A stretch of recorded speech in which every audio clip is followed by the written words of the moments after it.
discussing. I look forward to sharing the incredible successes of our military, achieved in a matter of weeks. President Trump, unlike other presidents, has had the courage to ensure Iran never gets a nuclear weapon, and he's ironclad in that. We have the best negotiator in the world driving that deal. The biggest challenge, the biggest adversary we face at this point are the reckless, feckless, and defeatist words of Congressional Democrats and some Republicans 2 months in, I remind you, 2 months in to a conflict. Lest I remind you, and my generation understands how long we were in Iraq, how long we were in Afghanistan, how long we were in Vietnam. 2 months in, on an existential fight for the safety of the American people, Iran cannot have a nuclear bomb. We are proud of this undertaking. I am proud that President Trump has had the courage to do it, and I look forward to sharing more about what our troops have accomplished. So I thank you again for the opportunity to address this committee. I ask that God would continue to watch over our troops in harm's way, and those that have fallen are always in our memory, and we fight to ensure their legacy. Look forward to answering the questions of this committee. Thank you, Mr. Secretary. General Kane, you're recognized. Thank you, Chairman Rogers, Ranking Member Smith, and members of this committee. Thanks for having me today. I'm honored to be here today alongside the Honorable Pete Hegseth and Honorable Jay Hurst to testify on the President's fiscal year 2027 budget. I'm grateful for the opportunity to testify today, and I'm thankful for your continued partnership in support of our warfighters defending the homeland and our interests around the world. It's a privilege to speak with you today about the foundation of America's strength, our 2.8 million members of our joint force.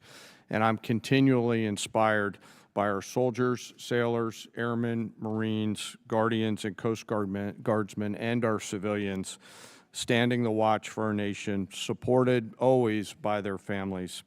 Each and every one of them could have chosen another path, but they don't. They choose to serve and to do something more important than themselves. And every day they meet the nation's challenges, from combat operations to critical support roles, with the courage, tenacity, and grit that keeps our nation strong and secure. I would also like to express my deep gratitude for the 39 members of our joint force who've passed away during my time as the chairman, including 14 who've passed during Operation Epic Fury. As the Secretary said, we are deeply grateful for each of them and their families, and their names will never be forgotten.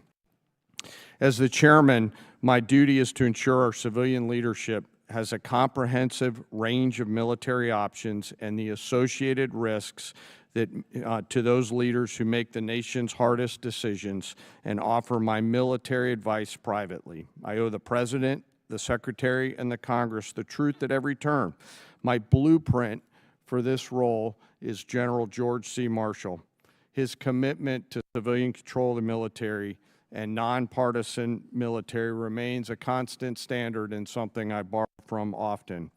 I strive daily to emulate his candor, delivering the facts to our leaders and telling them always what they need to hear, not always what they want to hear. And once a decision is made, executing it with absolute dedication, and that is the demand of our profession.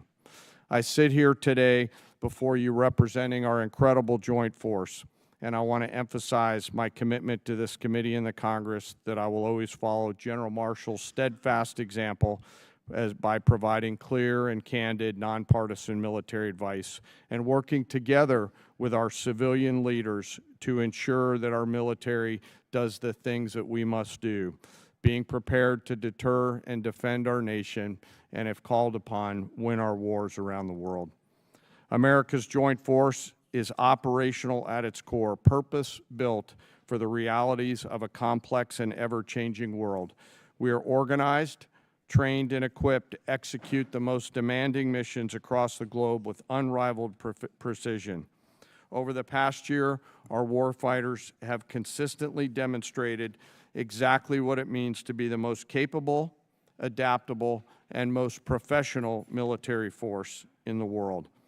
Our shared goals are to ensure the joint force maintains the strategic initiative and advantage, projecting American power and responding to global challenges on our nation's terms, During operations Rough Rider, Midnight Hammer, Southern Spear, Absolute Resolve, and Epic Fury, the Joint Force executed globally integrated operations and missions alongside our interagency and international partners. And once our civilian leaders made a decision, we make those missions our own, demonstrating the unmatched capability to seamlessly synchronize our capabilities across all domains, from the seabed to cislunar space and higher. We're able to accomplish these complicated missions and work because we draw from a deep, enduring reservoir of training, professionalism, and commitment.